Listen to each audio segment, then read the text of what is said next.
Hello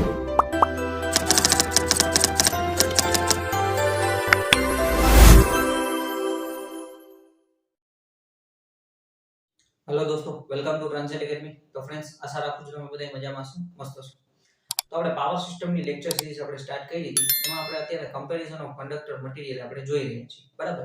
આની પહેલાના વિડિયોમાં તમે જોયું હશે તો કે આપણે ઓવરહેડ ટ્રાન્સમિશન લાઇન માટે 10 સિસ્ટમ જોઈલી છે અને 6 સિસ્ટમ આપણે અંડરગ્રાઉન્ડ સિસ્ટમ માટે જોઈલી છે, બરાબર। આ વિડિયોની અંદર આપણે ચર્ચા કરશું ટુ ફેઝ 4 વાયર સિસ્ટમ, બરાબર। ટુ ફેઝ 4 વાયર સિસ્ટમ વિશે આપણે ચર્ચા કરશું। સેમ એઝ ઇટ ઇઝ આમ જોવા જાવ તો આપણે ઓવરહેડ જેવું જ છે, બરાબર। આમાં થોડા એક બે થોડા સૂત્ર આગળ પાછળ થઈ શકે, વેલ્યુ થોડી, બાકી બધી સેમ એઝ ઇટ ઇઝ છે। Comparison of conductor material for underground system માટે છે, બરાબર। ટુ ફેઝ 4 વાયર સિસ્ટમ તમને અહીંયા બતાડેલી છે। આપણે વોલ્ટ મેક્સ અહીંયા બે ફેઝ વચ્ચે આપણે મેક્સિમમ વોલ્ટેજ મળે છે, અહીંયા આપણને મેક્સિમમ વોલ્ટેજ મળે છે, કરંટ I7 ફ્લો થાય છે, બરાબર। આવી રીતના આપણે દોરી શકીએ, કરંટ I7 ફ્લો થાય છે। I7 આપણે એટલે લખીએ છીએ કારણ કે 7મા નંબરની સિસ્ટમ છે, બાકી તમે તમારા મુજબ ખાલી I લખો તો એ કઈ ફેર પડતો નથી, ઓકે। હવે આપણને ખબર છે કે એસી સિસ્ટમ છે એટલે આ Vrms બરાબર Vm/√2, કારણ કે આપણે RMS વોલ્ટેજ લઈએ છીએ, મેક્સિમમ વોલ્ટેજ આપણે નથી લેતા, મેક્સિમમ ના છેદમાં √2 એટલે Vrms બરાબર Vm/√2। પર ફેઝ પાવર કેટલો થશે? P/2 ટોટલ પાવર તો P થશે પણ પર ફેઝ P/2 થશે એટલે P/2 બરાબર Vm/√2 I cos phi, બરાબર। I7 cos phi, I7 ને સૂત્રનો કરતા બનાવીએ એટલે કે I7 બરાબર તો કે પાવર એને ગુણ્યા √2 એના છેદમાં 2 એને ગુણ્યા Vm એને ગુણ્યા cos phi, બરાબર। એક √2 અને એક √2 આ બે માંથી વયા જશે તો ખરેખર I7 ની વેલ્યુ આપણને મળશે I7 બરાબર પાવર ના છેદમાં √2 Vm cos phi। આ આપણને I7 ની વેલ્યુ મળી, ખાસ મગજમાં રાખજો, બરાબર। I7 બરાબર કારણ કે એ √2 અને 2 નો મતલબ શું થાય? √2 ગુણ્યા √2 એટલે એક √2 આમાંથી વહી જશે એટલે એક √2 વચ્ચે પાવર ના છેદમાં √2 Vm cos phi આપણને I7 ની વેલ્યુ મળી। હવે આની પહેલાના બધા વિડિયો જોયેલા છે તો તમને આઈડિયા હશે કે ભાઈ આપણે લાઈન લોસ ફાઇન્ડ કરીએ છીએ, લાઈન લોસ ફાઇન્ડ કર્યા પછી આપણે શું કરીએ છીએ તો કે આપણે એરિયાના સૂત્રનો કરતા બનાવીએ છીએ, પછી આપણે વોલ્યુમ ફાઇન્ડ કરીએ છીએ, બરાબર। તો કે લાઈન લોસ લાઈન લોસીસ એને આપણે W થી ડિનોટ કરીએ છીએ I2R, 7મા નંબરની સિસ્ટમ છે એટલે I7 અને R7 લખીએ છીએ। 4 કંડક્ટર છે એટલે આપણે લખશું 4। આની પહેલાના વિડિયોમાં તમે જોયેલું હશે કે આપણે બે કંડક્ટર હતા તો 2I2R લખતા હતા, બરાબર।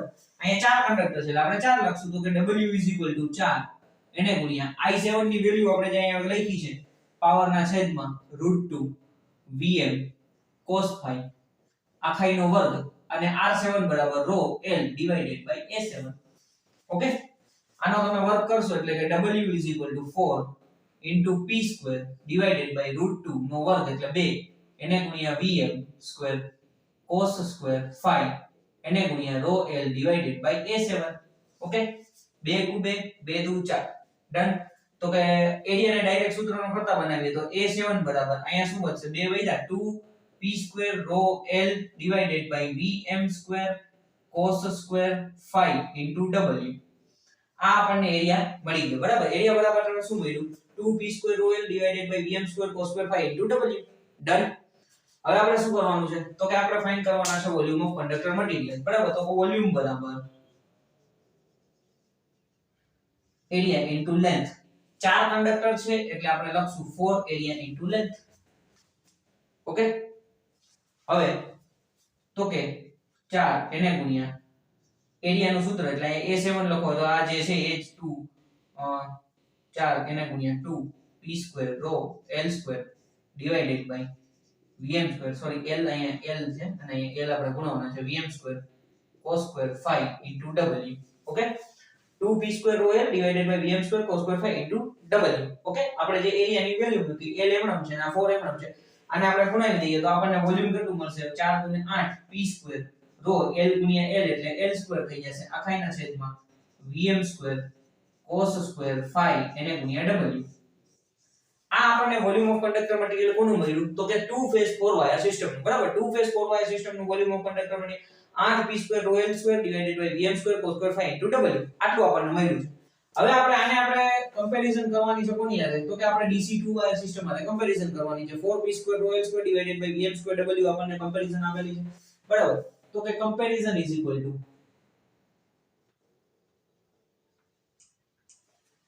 તો કે volume of conductor material of 2 phase 4 wire system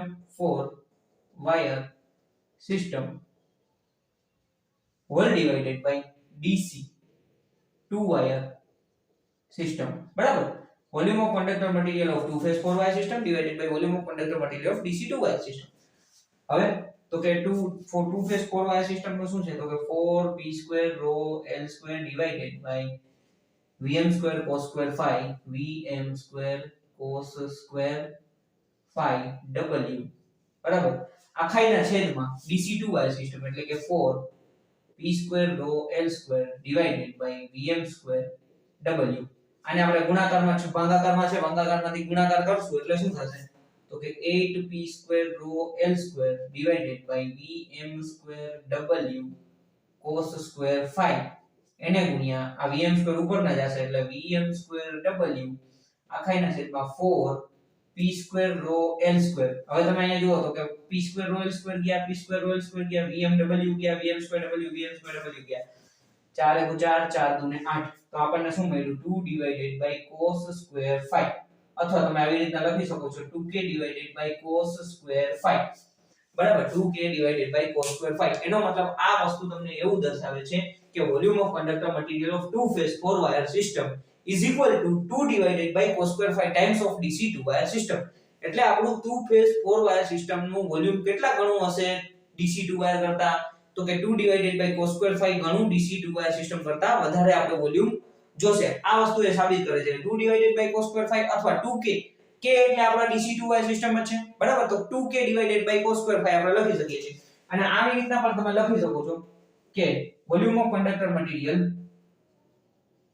volume of two phase 4 wire system is equal to 2 divided by cos² phi એને ગુણ્યા volume of conductor of DC2 wire system.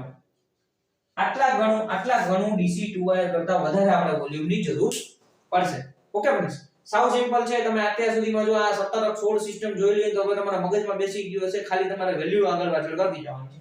એક વખત જોઈ લઈએ ફટાફટ આપણે કે ટુ ફેઝ 4 વાયર સિસ્ટમ છે. તમને અહીંયા દોરેલી છે. અહીંયા મેક્સિમમ વોલ્ટેજ મળે છે, I7 કરંટ ફ્લો થાય છે.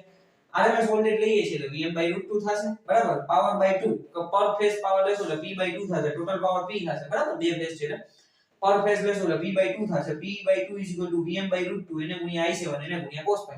I7 ને સૂત્રનો કરતા બનાવો તો પાવર એને ગુણ્યા √2 એના છેદમાં 2 Vm cos phi. √2 કેન્સલ થશે. I7 બરાબર પાવરના છેદમાં √2 Vm cos phi થશે, બરાબર. હવે લાઈન લોસીસ ફાઇન્ડ કરવા માટે 4I2R તો I ની વેલ્યુ મૂકો, બરાબર. તો કે W 4 P divided by √2 Vm cos phi whole square into rho l divided by a. તો W is equal to 4 into P square divided by 2 Vm square cos square phi rho l by a. આ બધાયનો square કરી નાખો 2 * 4 ગયા, બરાબર. અને અહીં 2 વધ્યા. હવે એરિયાના સૂત્રનો કરતા બનાવ્યો તો એરિયાના સૂત્રનો કરતા બનાવ્યો તો વધ્યું શું 2p square rho l divided by Vm square cos square phi into W, બરાબર. હવે આપણે વોલ્યુમ ઓફ કંડક્ટર મટીરીયલ તો કે વોલ્યુમ બરાબર શું થશે 4 into a into length 4 into area into length. એરિયાનું સૂત્ર મૂકો તો કે 4 into 2p² rho l divided by vm² cos square by w into l. l ગુણાવો 4 * 2 = 8. તો આપણને આ ટુ ફેઝ 4 વાયર સિસ્ટમ નું આપણને વોલ્યુમ ઓફ કંડક્ટર મટીરીયલ કેટલું મળશે 8p² rho l² divided by vm² cos square phi into w. Done. Comparison કરશો તો final comparison શું મળશે 2 divided by cos square phi અથવા 2k divided by cos square phi. Okay, screenshot લેવો હોય તો સ્ક્રીનશોટ લઈ લો. ઓકે ફ્રેન્ડ્સ, આશા રાખું છું તમને વ્યવસ્થિત રીતે સમજાણું હશે. કંઈ પણ ક્વેશ્ચન હોય, તમને કંઈ ન સમજાણું હોય તો તમે કમેન્ટ કરી શકો છો. Okay, thank you for watching this video friends. Like કરો, શેર કરો, સબસ્ક્રાઇબ કરો Transient Academy.